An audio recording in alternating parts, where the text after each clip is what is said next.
My husband cheated on me with my best friend.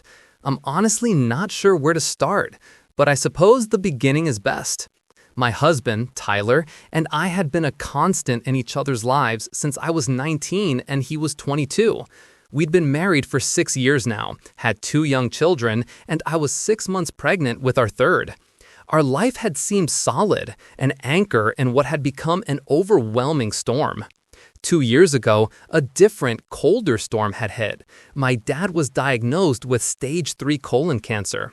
He is my entire world. My mom passed away when I was 12, and he has always been my favorite human.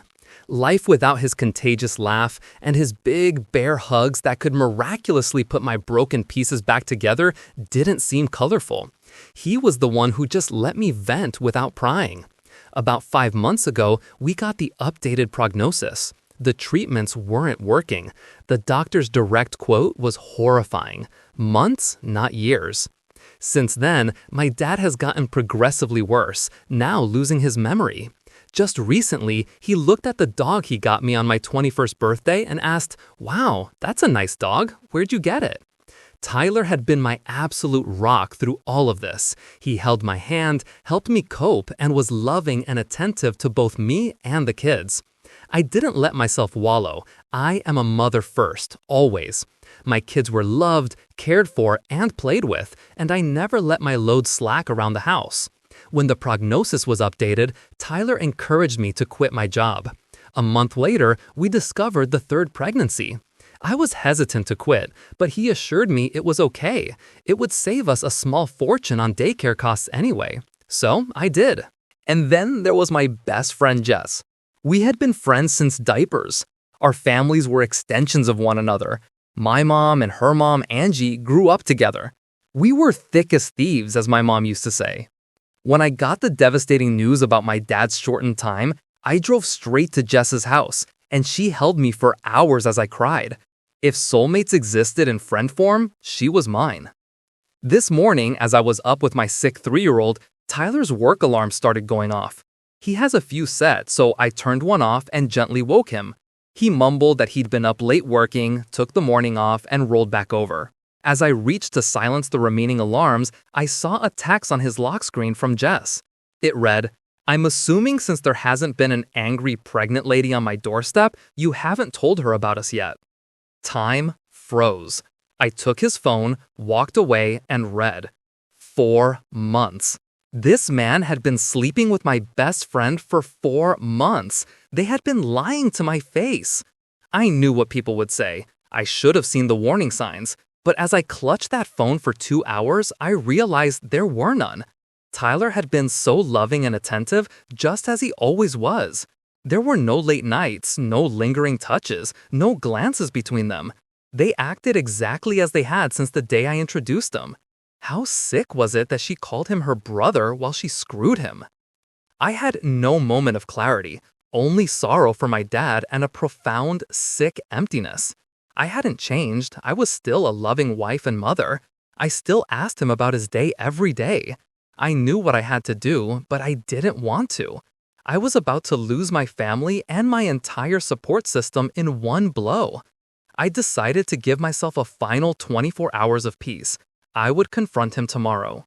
As for Jess, I wouldn't give her the satisfaction of a response. I would cut her out like she never mattered. This had to be the hardest storm I'd ever weather, but I knew I would sail through it. If not for me, then for my children. The next day, my resolve was firm. I immediately scheduled a same-day appointment with my OBGYN and got tested for every STD imaginable. Most of the results were back quickly and thankfully negative. I waited on a few others. I also met with my lawyer. I brought everything, my financial documents, both my dad's and my mom's wills, and critically, I managed to get my hands on Tyler's financial documents from the locked box in his office. My lawyer, satisfied with the abundance of information, understood I wanted an immediate divorce but needed 30 days for a thorough and meticulous preparation of the papers. My mother-in-law, Ruth, and her husband, Joe, who were always supportive, even handed over their wills to ensure I was financially taken care of. The confrontation was orchestrated carefully. I asked Ruth and Angie, Jess's mother, to detail everything. Angie, in a marvelous display of revenge-seeker energy, forced them to sit through a slideshow she had put together of all the texts.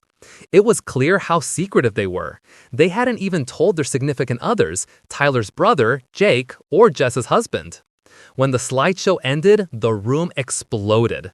Tyler tried lunging for Jess. Her husband, Tyler, was shouting profanities, telling her she would regret this. Jess started crying and begging her parents for forgiveness. Bob, Jess's father, looked his daughter in the eye and told her he would never forgive her, adding that blood or not, she was no daughter of his.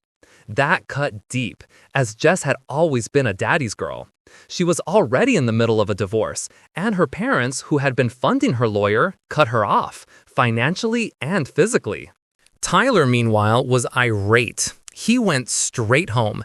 My kids and I were not there. We were already safely at my dad's cabin after I spent the day packing essentials and moving them into my dad's house while Tyler was at work. He saw that most of our stuff was gone and completely lost it. Our house became trashed, decorated with a few holes in the walls. When he couldn't find us there, he drove to my dad's house where he took a baseball bat to the door, failing to break it down. My dad's neighbor called the cops and Tyler was arrested. His parents refused to bail him out. I had an appointment with my longtime therapist that day. It felt so good to just cry it all out. She gave me tools to work through the emotions. I left the session feeling grounded and empowered. I was also planning on setting up the children with a therapist when we returned from the cabin to help us figure out the age-appropriate way to tell them what happened. The text started almost immediately.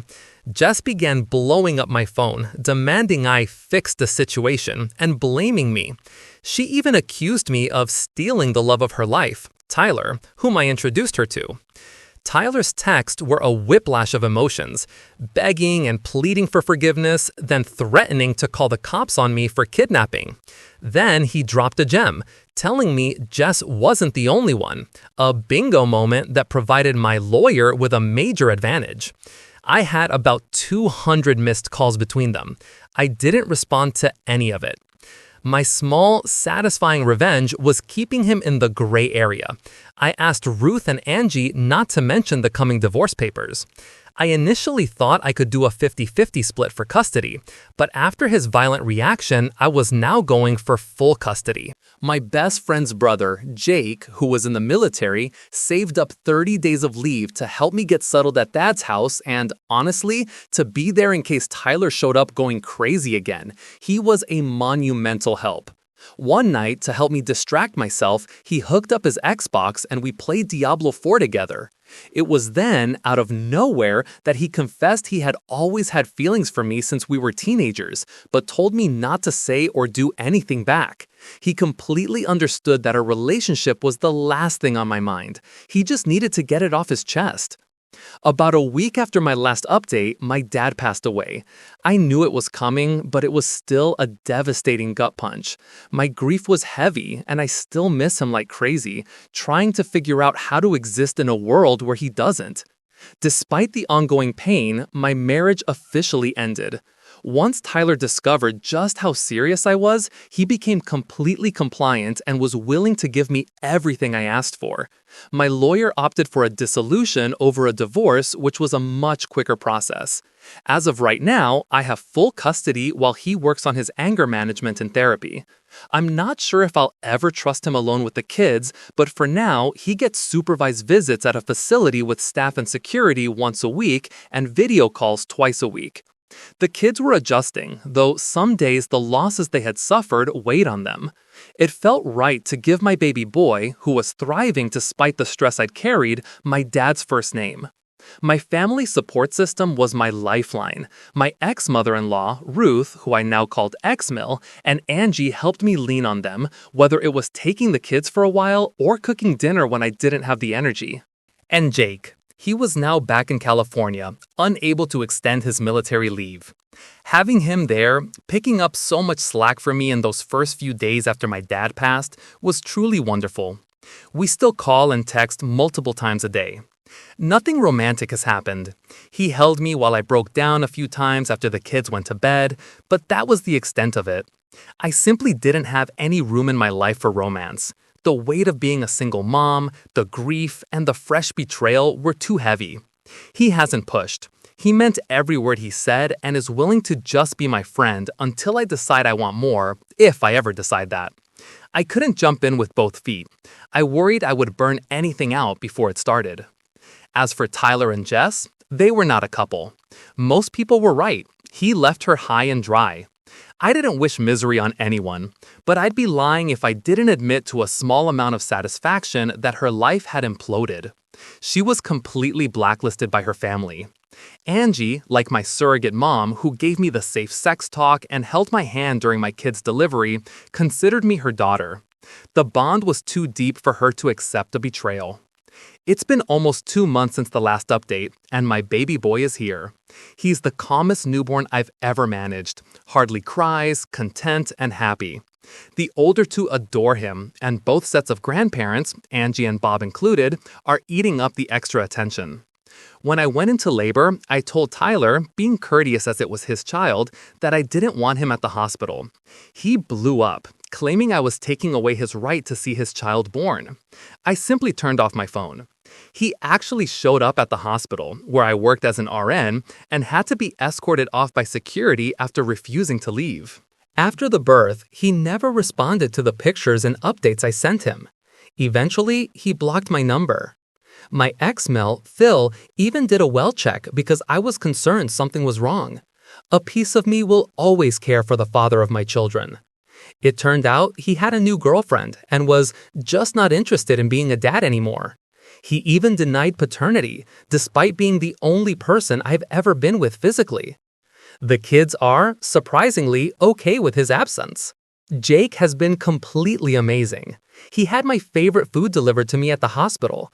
He FaceTimed and texted regularly, chatting with the kids, setting a perfect pace for me, and never crossing boundaries. He even booked me a surprise postpartum massage and arranged the childcare. He is a breath of fresh air. He comes home in just over 3 months, and I'd be lying if I said I wasn't excited. I'm still regularly attending therapy, which has helped me cope and become a better person and mother. The grief for my dad still puts a chokehold on me sometimes. I just go sit in his office where it still smells like him and cry. Angie and my ex-Mill have truly been angels on earth. I am honestly unbothered by the divorce and Tyler's absence. I think I'm more relieved. I don't think I realized how long I was holding my breath and walking on eggshells in that marriage until I didn't have to anymore. My therapist and I dug deep and took off the rose-colored glasses. In a weird, awful way, I'm almost thankful I caught him cheating. I think that's why I was so calm and methodical during the leaving him phase. I go back to work next week.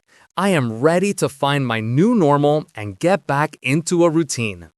My heart aches that my dad isn't here to see it, but I'm ready to unlock this next chapter of my life.